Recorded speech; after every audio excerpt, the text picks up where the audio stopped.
మన పుణ్యభూమిని ఆలయాల దేశం అనవచ్చు. అడుగడుగున ఆలయ దర్శనంతో భక్తజన కోటి పులకించిపోయేది ఈ పవిత్ర భారతావనిలోనే. ఈ పవిత్ర భూమిలోని ఒక్కొక్క ఆలయం సంవత్సరం పొడవునా పలు రకాల ఉత్సవాలతో కళకళలాడుతూ ఉంటుంది.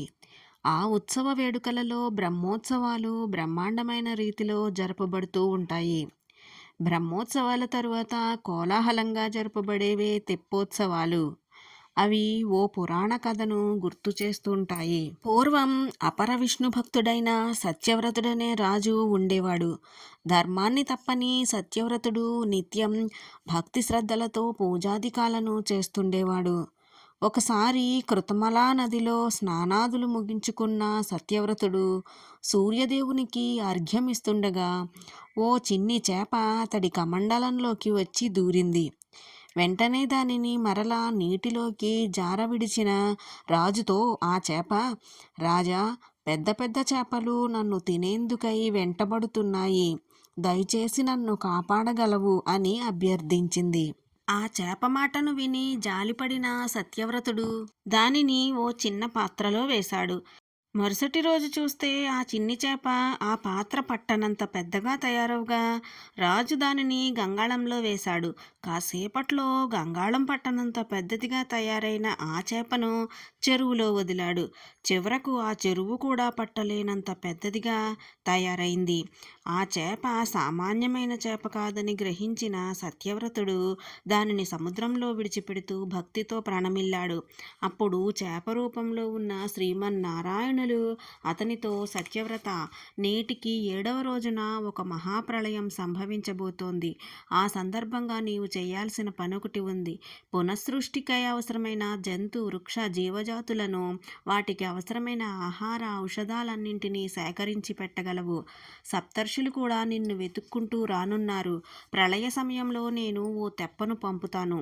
సప్తర్షులతో పాటు నువ్వు కూడా అప్పటి వరకు సేకరించిన వాటితో పాటు తెప్పలోకి చేరుకోగలవు.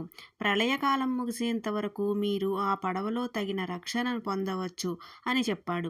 స్వామివారు సూచించిన విధంగానే ప్రళయం ఆసన్నమైంది. ఆకాశంలో ద్వాదశాదిత్యులు విపరీతమైన సెగలను వెళ్ళగక్కారు.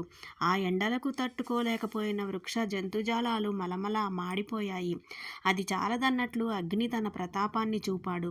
అగ్నివేడికి జలమంతా ఆవిరైపోయింది.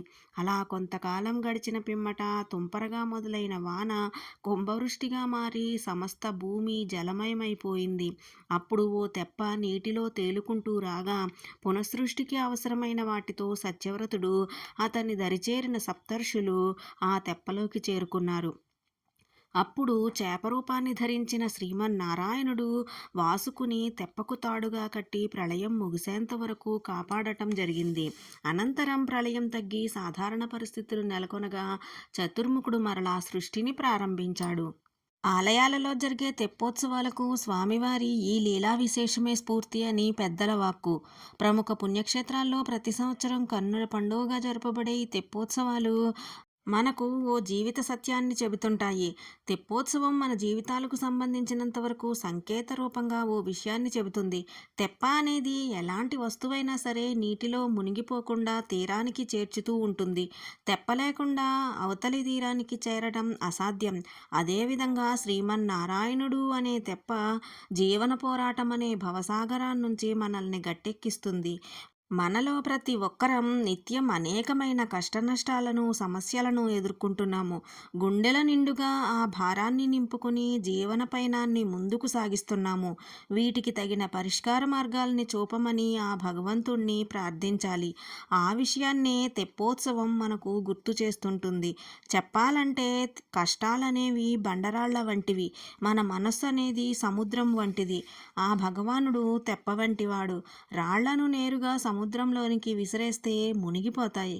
కానీ అవే రాళ్ళు తెప్పలో వేస్తే ఎట్టి పరిస్థితిలోనూ మునగవు.